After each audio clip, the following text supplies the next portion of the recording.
So picture an elite classical musician in their private practice room. Okay, I'm picturing it. If I asked you to visualize that space, you are probably picturing, like, scattered sheet music, maybe a heavy music stand. Right, and probably a metronome ticking away in the corner somewhere. Exactly. But what you probably aren't picturing is a bright red road bike leaning against the wall. Or a bottle of dye-free mouthwash sitting right there on the desk. And definitely not a computer running a custom Linux operating system. Yeah, no, definitely not. Because we have this deep-seated cultural expectation that high-level artistic performance is, it's pure magic. Oh, totally. We just assume it's unexplainable genius. Right, we watch a virtuoso close their eyes on stage, the music simply flows out of them, and we think it's just ethereal. But today, we're looking at why a true virtuoso actually treats their art less like divine intervention and significantly more like rigorous mechanical engineering. Which is such a paradigm shift. I mean, we absolutely romanticize the outcome and just completely ignore the process. We really do. We prefer the myth of the natural, right? Someone who just picks up an instrument and the heavens open. Yeah.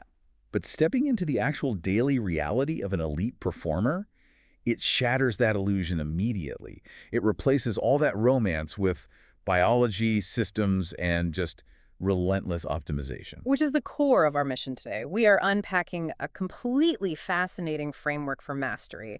And this is drawn from an article in a really striking visual source titled The Saxophone Virtuoso: Habits of Physical and Musical Mastery. Yeah, and the original piece was actually inspired by an April 2026 interview between Jay Metcalf of BetterSax and the classical saxophone virtuoso Timothy McAllister. Yes. But before we go any further, I want to be incredibly clear with you listening right now. Yeah. While the subject matter today revolves around the saxophone, the instrument is just the vehicle here. Right, it's just an example. Exactly. The real takeaway is a universal blueprint for elite performance. It is a masterclass in how to structure your biological and mental systems to achieve mastery, in whatever field you happen to operate in. The saxophone is merely the lens. Because the underlying principles we are exploring, this absolute optimization of the human system, they apply uniformly. Whether you're writing complex software, leading a corporate boardroom, or, performing surgery. Okay, let's unpack this. Because this central and frankly most surprising twist of this entire source material, it hits you right out of the gate. It really does. The author realizes, after analyzing these top-tier performers, that the saxophone is actually the secondary instrument. The primary instrument is the human body. And that shift in mindset completely redefines the practice room. It changes everything. It really does. If you look at the visual backdrop I've set up for us today to represent the source material, you see the cozy practice space, the bookshelves, the sheet music, and yes, that red road bike taking up a massive amount of visual space in the room. It's front and center. Right. Because true virtuosity demands treating the human body, the physical gear, and the artistic mind as one single interconnected system. You just cannot separate the brass from the biology. I love that phrase. And it makes sense. It's like trying to run high-end, graphically intense rendering software on a laptop with a dying battery and a clogged fan. That is the perfect analogy. The saxophone is just the software, right? The human body is the processor and the power source. If your hardware is failing, the output crashes no matter how good the code is. Absolutely. And the author acknowledges this harsh reality: the human body naturally declines. But instead of just accepting that physical degradation, the virtuoso actively combats it through incredibly structured nutrition. Yes, and the diet they describe is highly specific. It is. They prioritize fresh vegetables, lean proteins, while minimizing sodium and processed foods. But the detail that really caught my attention was the deliberate reliance on good fats, like nuts, fish, vegetable oils. Right. Because they aren't eating for bodybuilding, they're eating to fuel the brain. Which is critical because the neurological demand of reading complex sheet music and then translating into physical finger movements and monitoring pitch in real time, it's staggering. It's a massive cognitive load. Exactly. Right. And the brain is a fat-intensive organ. The myelin sheath that insulates our nerve fibers, the stuff that allows for lightning-fast electrical processing, it literally requires those specific fats to function optimally. So they're literally eating to process complex data faster. It's wild. And then we get to the cardiovascular engine, which brings us back to the road bike. The famous red bike. Right. The author outlines an intense regimen of riding a road bike every single day, weather permitting. And there's a phenomenal historical anecdote here, too. because this is not just some new pandemic hobby they picked up. No, not at all. The author talks about commuting to a jog in downtown Chicago every single day in the late 1980s and early 1990s. We are talking about a 16-mile round trip on a bicycle navigating city traffic. Which is intense. Very. And they realized that specific period put them in the absolute best shape of their life. So they resurrected that exact cardiovascular model specifically to fuel their musical performance like decades later. If we connect this to the bigger picture, it really changes the fundamental definition of a musician. They are elite athletes. Basically, yeah. And they are tracking this physical output with absolute precision. Like you mentioned, they didn't just buy a bike. They bought a $40 cycle computer on Amazon to track the specific mileage. Right. And front and rear safety lights, too. Yes, to ensure they can train at night without risk. Right. Because nothing is left to chance. Well, the physical utility of that makes total sense for a wind instrument. I mean, cardiovascular fitness directly dictates breath control. 100%. To play a wind instrument at a virtuoso level, you need the sheer lung capacity to perform incredibly long, complex passages. You can't just break the musical phrase to gasp for air in an awkward place. That ruins the whole performance. Exactly. Plus, you need the raw stamina to survive a 2-hour concert without physically collapsing before the finale. But, building lung capacity is really only the baseline here. The author makes a far more profound psychological point with the bike. Yeah, pushing through the physical resistance of a 16-mile bike ride every single day. Yeah. It builds the exact same mental discipline required to practice the saxophone every single day. Oh, wow. I didn't even think about that. The physical habit reinforces the artistic habit. When you train your brain to ignore the urge to quit on a steep hill, you are simultaneously training your brain to ignore the urge to quit during hour 3 of practicing scales. It is the identical mental muscle. Okay, that is fascinating, but it also introduces a completely new challenge, right? We've built this massive, powerful biological engine. You have the cardiovascular capacity of a Chicago bike commuter. Right. Now, how do you actually tame all that raw air power and sculpt it into a perfected musical pitch? Which brings us to the obsession with intonation and long tones. Because raw air pressure is totally useless without pinpoint control. No. Intonation, which is the ability to play perfectly in tune without any sharp or flat fluctuations, that is a non-negotiable obsession for them. And what's fascinating here is their method for achieving it. Yeah, because they don't just stare at a digital tuner on a screen, which is what I would assume you do. Most people do. Right. But their strategy is surprisingly auditory. They train their inner ear by playing by ear alongside recordings of world-class professionals. The logic is brilliantly simple. It is. Professionals play perfectly in tune. So by constantly immersing yourself in their sound and mimicking it, you calibrate your own internal pitch center. You just surround yourself with perfection until perfection becomes your unconscious baseline. It's essentially an auditory immersion technique. But conceptualizing the perfect pitch in your brain is very different from physically producing it with your body. Which brings us to the actual physical labor, long tones. Yes. And I have to push back here on behalf of everyone listening who has ever tried to learn an instrument, because practicing long tones sounds agonizing. It really does. For those who don't know, a long tone is essentially taking a deep breath, playing a single note, and holding it for as long as humanly possible. Then taking another breath, moving to the next note, and just doing it again. Yeah, over and over. Honestly, it sounds like watching paint dry. Why is this tedious, monotonous exercise completely non-negotiable for a master? Well, it sounds tedious to us because we are viewing it as a musical exercise rather than a biomechanical one. Okay. Long tones are the crucible where the athlete actually becomes the artist.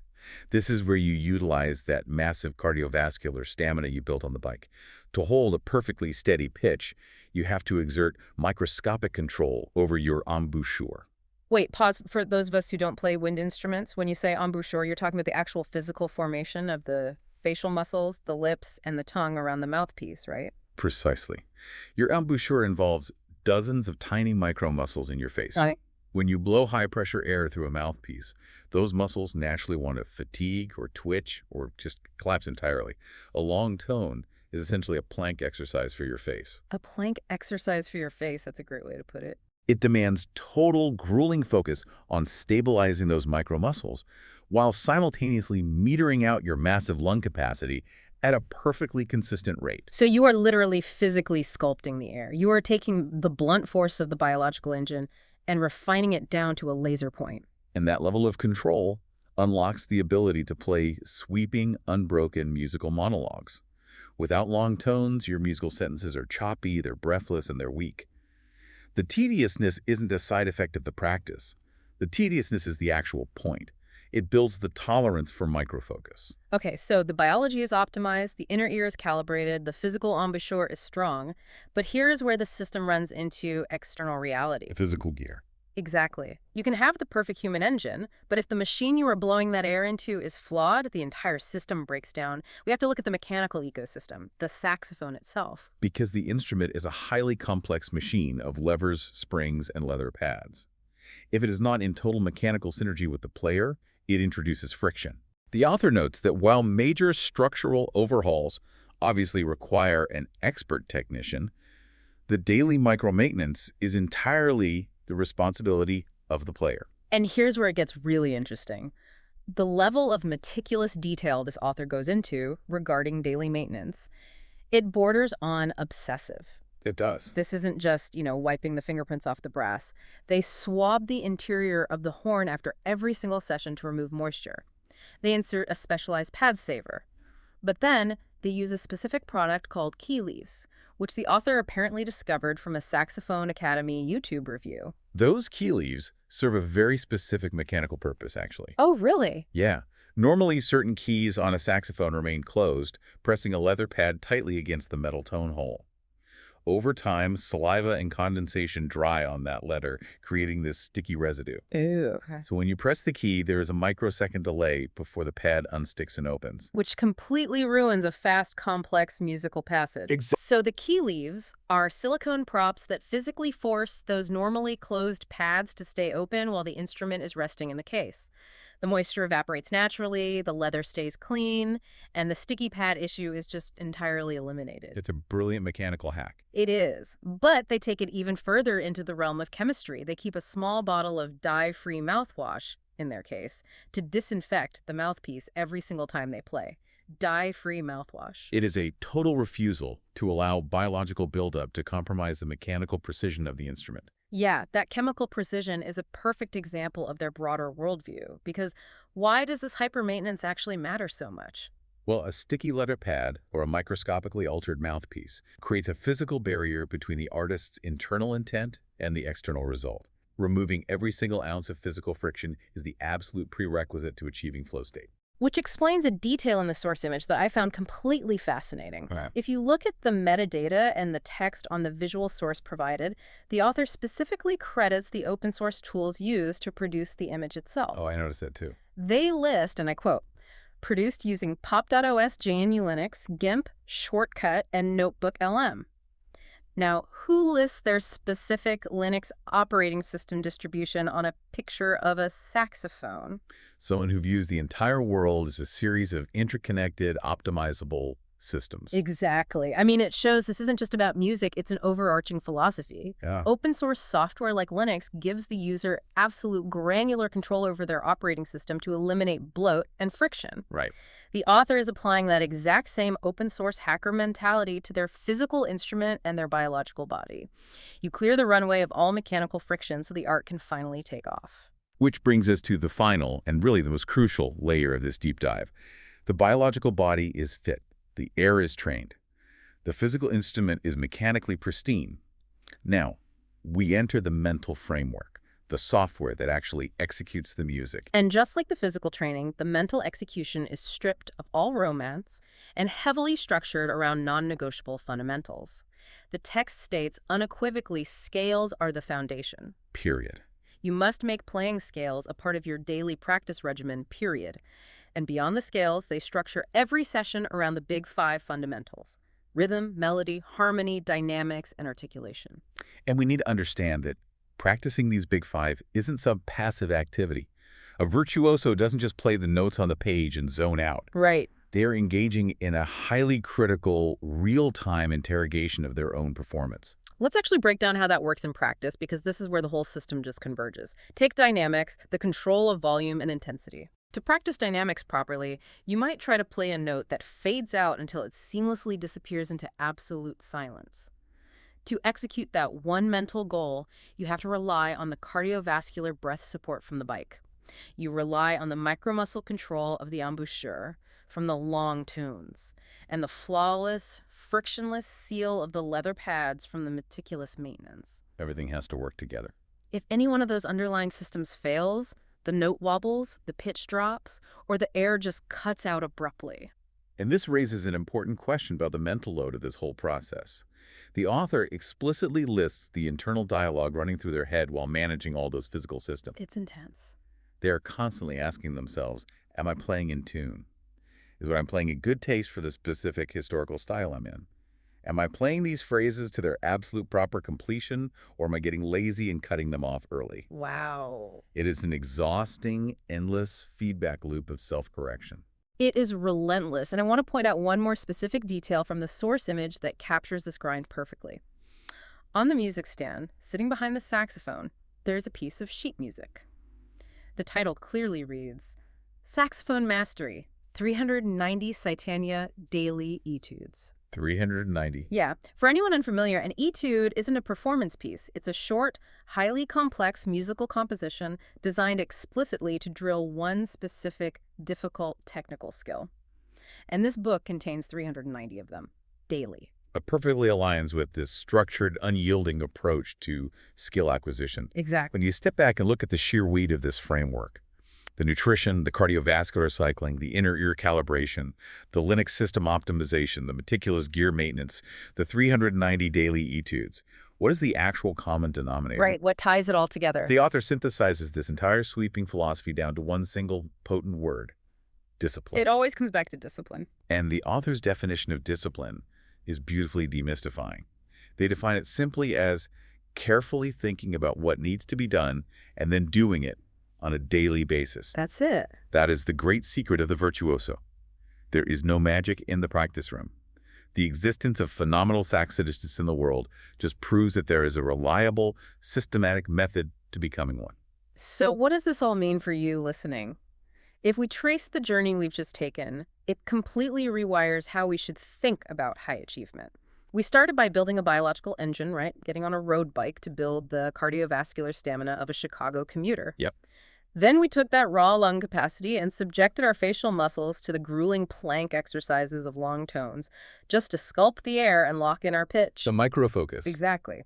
Then we acted like mechanical engineers, utilizing silicone key leaves, dye-free mouthwash, and an open-source software mentality just to eliminate friction between the human and the machine. Removing every barrier. And finally, we loaded the mental software, subjecting ourselves to the daily, hypercritical grind of the Big Five fundamentals and endless etudes. It thoroughly destroys the myth of the natural genius.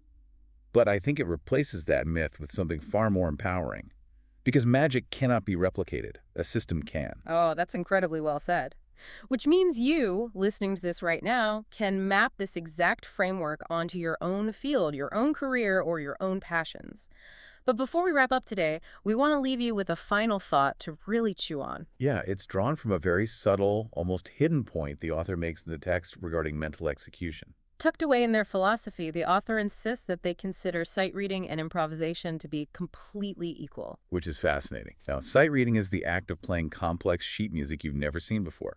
It is highly structured, purely visual, and entirely rule-bound. Improvisation by ear is the exact opposite. It is entirely free, auditory, and totally spontaneous. Yet the author treats both with the exact same level of mechanical seriousness and fervor.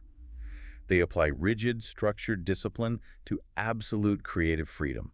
It's entirely counterintuitive, isn't it? We generally assume that creativity and improvisation require total freedom from rules. But this suggests that true elite-level freedom actually requires the strictest possible boundaries and the most rigorously maintained systems. So I want to ask you, the listener, in your own life or your own work, what would happen if you applied this kind of rigorous, mechanical, daily discipline to your most unstructured creative tasks? What new level of virtuosity might that unlock for you? And think about that, because at the end of the day, whether you are writing lines of code, managing a global team, or listening to the sweeping ethereal notes of a saxophone virtuoso, it's all just architecture. It's all just physical and mental systems waiting to be optimized and mastered. Thanks for joining us on this deep dive. We'll catch you next time.